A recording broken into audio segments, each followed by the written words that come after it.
جب عمر المختار کو بتایا گیا کہ آپ کو پھانسی دی جائے گی تو عمر المختار نے تاریخی جملے کہے کہ ہم خدا کی طرف سے آئے ہیں اور اسی کی طرف لوٹ کر جانا ہے۔ یہ کہانی عمر المختار کی ہے۔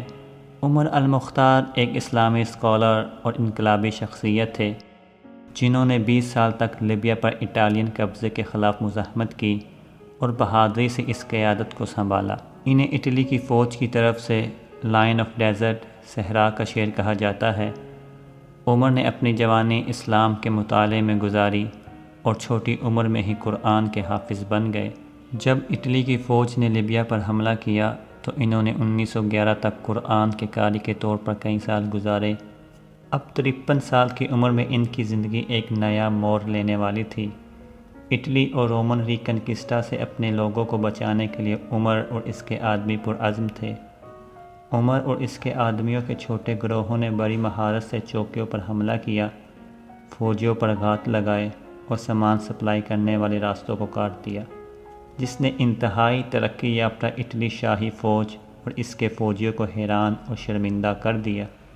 عمر المختار کے کردار اور دیانتداری نے دشمنوں کو بھی متاثر کیا، کیونکہ عمر جنگ اور وحشیانہ قبضے کی ہولناکیوں کے دوران بھی اسلامی اصولوں پر قائم رہے اور اٹلی فوج کے قیدیوں کو نہیں مارا۔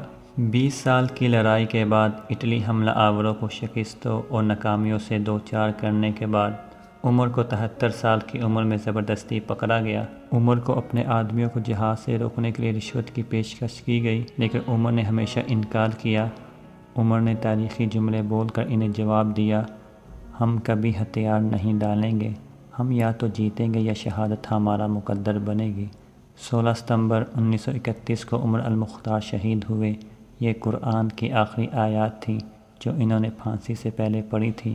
یا ایتھا النفس المطمئنہ ارجعی الی ربک راضیۃ مرضیہ فادخلی فی عبادی وادخلی جنتی۔ اے اطمینان والی جان، اپنے رب کی طرف لوٹ چل، اس طرح کہ وہ تجھ سے راضی اور تو اس سے خوش، اور اس کے نیک بندوں میں شامل ہو جا اور اس کی جنت میں چلی جا۔